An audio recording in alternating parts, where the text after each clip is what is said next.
Tamil cinema கூடி சீக்கிரமே ஒரு பாக்ஸ் ஆஃபீஸ் உச்சத்தை பார்க்க போகுது. ஏன்னா விடாமுயற்சி டே 1 கலெக்ஷனு என்னது கூட்டி கழிச்சு பார்த்தா இத்தனை கோடி வருதா அப்படின்னு ஏகப்பட்டவரை ஆச்சரியப்பட வச்சிருக்கு. காரணம் அந்த படத்துடைய ப்ரீ புக்கிங்கு கிட்டத்தட்ட 25 கோடின்னு சொல்றாங்க சினி வட்டாரங்கள்.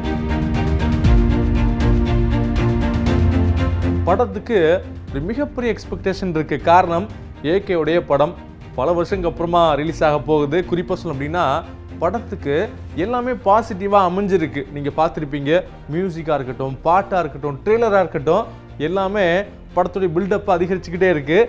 அந்த வகையில் படத்துடைய ப்ரீ பிஸ்னஸை பற்றியும் ப்ரீ புக்கிங்கை பற்றியும் நிறைய தகவல்லாம் வந்துக்கிட்டு இருக்குது. குறிப்பாக இந்த படத்துடைய ப்ரீ புக்கிங்கு இது வரைக்கும் கிட்டத்தட்ட 25 கோடிக்கு மேலே நடந்திருக்கு அப்படின்னு சொல்கிறாங்க. இதெல்லாம் கேட்குறப்ப ரொம்ப ஆச்சரியமாக இருக்குது. ஏன்னா இப்போல்லாம் 100 கோடி 150 கோடி போட்டு எடுக்கிற படங்கள் சில படம் 20 கோடியை தாண்டாமல் வசூலில் அமுங்கி போகும்போது ப்ரீ பிஸ்னஸே 25 கோடி அப்படின்னா கொஞ்சம் யோசிச்சு பாருங்க.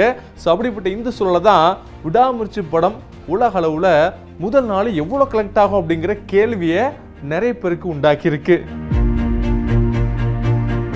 ஏற்கனவே பார்த்தீங்கன்னா விடாமுயற்சி படம் கிட்டத்தட்ட தமிழ்நாட்டில் மட்டுமே 1000 தியேட்டரில் பிரம்மாண்டமாக ரிலீஸ் ஆக போகுது அப்படின்னு சொல்லியிருந்தாங்க இல்லையா.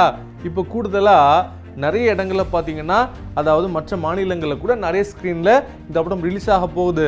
அதன் காரணமாக கிட்டத்தட்ட ஃபர்ஸ்ட் நாள் 4000 தியேட்டருக்கு மேலே விடாமுயற்சி படம் திரையிடப்படும் அப்படின்னு சொல்லப்படுது. ஸ்பெஷல் ஷோ இருக்குது. குறிப்பாக சொல்லணும் அப்படின்னா 5 ஷோ ஓடுது அப்படின்னா நிச்சயமாக 30 கோடிக்கு மேலே கலெக்ட் பண்ணிடும். இதெல்லாம் தாண்டி ஓவர்சீஸில் தமிழ் ஹீரோஸ்க்கு பெரிய மாசு இருக்குது. குறிப்பாக ஏகேக்கு சொல்லவா வேணும். ஸோ அங்கே ஒரு 15 கோடி ஷோர் ஷாட்டாக அடிக்க போகுது.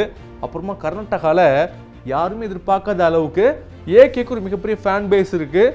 ஸோ அங்கெல்லாம் சாலிடாக ஒரு 5 கோடி வரைக்கும் அடிக்கும்பா அப்படின்னு நிறைய பேர் சொல்லிக்கிட்டு இருக்கிறாங்க. இது மட்டும் இல்லாமல் கேரளா, ஆந்திரா, தெலுங்கானா இங்கெல்லாம் புக்கிங்கில் ரெஸ்பான்ஸ் இருக்கிற காரணமாக அங்கேயும் மிகப்பெரிய வசூல் வரும் அப்படின்னு எதிர்பார்க்கப்படுது. ஸோ இதெல்லாம் வச்சு பார்க்குறப்ப ஃபஸ்ட்டு டே விடாமுயற்சி படம் உலக அளவில் எப்படியும் 100 கோடி அடிச்சிருப்பா அப்படின்லாம் ஃபேன்ஸை சொல்லி இந்த கணக்கு போட்டு டீகோட்லாம் பண்ணிக்கிட்டு இருக்கிறாங்க.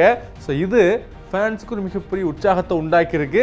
ஆல்ரெடி நீங்கள் பார்த்துருப்பீங்க, கோட் படமாக இருக்கட்டும், லியோ படமாக இருக்கட்டும், 2 படமும் 100 கோடிக்கு மேலே ஃபஸ்ட் டே வசூல் பண்ணிருந்துச்சு.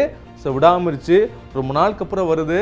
ஃபேன்ஸு வெறித்தனமாக வெயிட் பண்ணிக்கிட்டு இருக்கிறாங்க. ஸோ பாக்ஸ் ஆஃபீஸில் பட்டை கிளப்பம் அப்படின்னு சொல்லப்படுது.